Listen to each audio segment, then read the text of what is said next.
ನಮಸ್ಕಾರ ಫ್ರೆಂಡ್ಸ್, ನಾವಿವತ್ತು ಮುಳ್ಳು ಬದನೆಕಾಯಿನ ಹೇಗೆ ಮಾಡೋದು ಅಂತ ತೋರಿಸ್ಕೊಡ್ತಾ ಇದ್ದೀನಿ. ಇದಕ್ಕೆ ಬೇಕಾಗಿರೋ ಪದಾರ್ಥಗಳನ್ನ ನೋಡ್ಕೊಂಡು ಬರೋಣ. ಚಿಕ್ಕದಾಗಿರುವಂತಹ ಬದನೆಕಾಯಿನ ಈ ಥರ ಕ್ಲೀನಾಗಿ ಹೆಚ್ಚಿಬಿಟ್ಟು ಈ ಥರ 4 ಶೇಪಲ್ಲಿ ಕಟ್ ಮಾಡಿ ಇಟ್ಕೊಳ್ಳೋಣ. ಮತ್ತು 1 ಕಪ್ ಟೊಮ್ಯಾಟೊ, 1 ಕಪ್ ಈರುಳ್ಳಿ, ಸ್ವಲ್ಪ ಕೊತ್ತಂಬರಿ.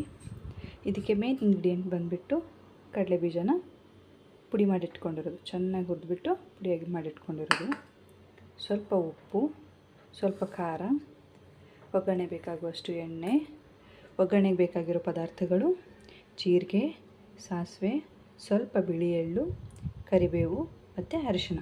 ಇವಾಗ ಹೇಗೆ ಮಾಡೋಣ ಅಂತ ನೋಡ್ಕೊಂಡು ಬರೋಣ. ಹೇಗೆ ಮಾಡೋಣ ಅಂತ ನೋಡೋಣ. ಇದಕ್ಕೆ ನಾನು ತೊಗೊಂಡಿರೋಂತಹ ಶೇಂಗಾ ಪುಡಿ ಮತ್ತು ಅಥವಾ ಕಡಲೆ ಪುಡಿನ, ಕಡಲೆ ಬೀಜ ಇರುತ್ತಲ್ಲ ಅದ್ರ ಪುಡಿ, ಖಾರ, ಉಪ್ಪು ಈ ಥರ ಮಿಕ್ಸ್ ಮಾಡಿಬಿಟ್ಟು ಈ ಥರ ತುಂಬ್ಕೋಬೇಕು.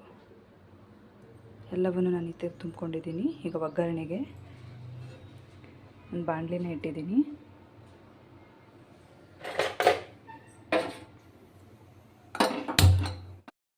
ಒಗ್ಗರಣೆಗೆ ಎಣ್ಣೆ,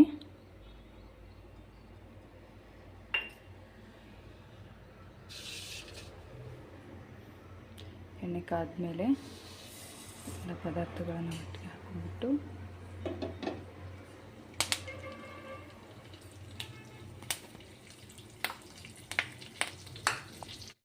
ಎಣ್ಣೆಗೆ ಈರುಳ್ಳಿ ಹಾಕಿಬಿಟ್ಟು ಎಣ್ಣೆ ಸ್ವಲ್ಪ ಕಂದು ಬಣ್ಣ ಆಗೋವರೆಗೂ ಹುರ್ಕೊಂಡ್ಬಿಟ್ಟು ಸ್ವಲ್ಪ ಈರುಳ್ಳಿ ಕೆಂಪಗಾದ್ಮೇಲೆ ಮಿಕ್ಕಿರುವಂತಹ ಟೊಮೆಟೊನ ಇದಕ್ಕೆ ಹಾಕಿದರೆ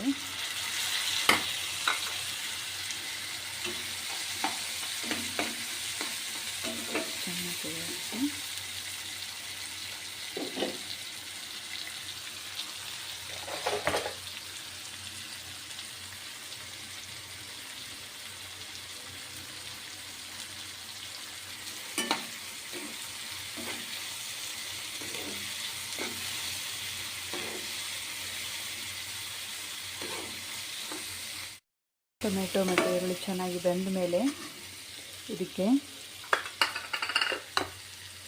ನಾವು ತುಂಬಿಕೊಂಡಿರೋಂತಹ ಬದನೆಕಾಯಿನ ಹಾಕಿ ಚೆನ್ನಾಗಿ ಮಿಕ್ಸ್ ಕೊಡಬೇಕು.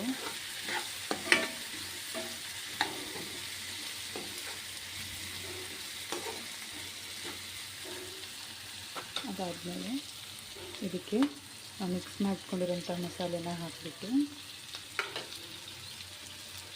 ಕೊತ್ತಂಬರಿನ ಹಾಕಿಬಿಟ್ಟು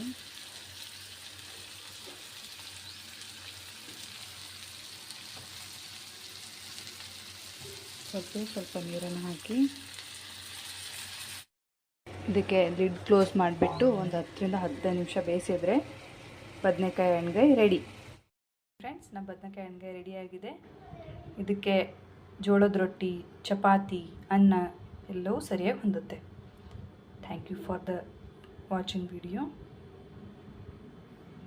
ಈ ವಿಡಿಯೋ ನಿಮಗೆ ಇಷ್ಟ ಆಗಿದ್ದರೆ ಲೈಕ್ ಮಾಡಿ, ಶೇರ್ ಮಾಡಿ, ಸಬ್ಸ್ಕ್ರೈಬ್ ಮಾಡಿ. Thank you.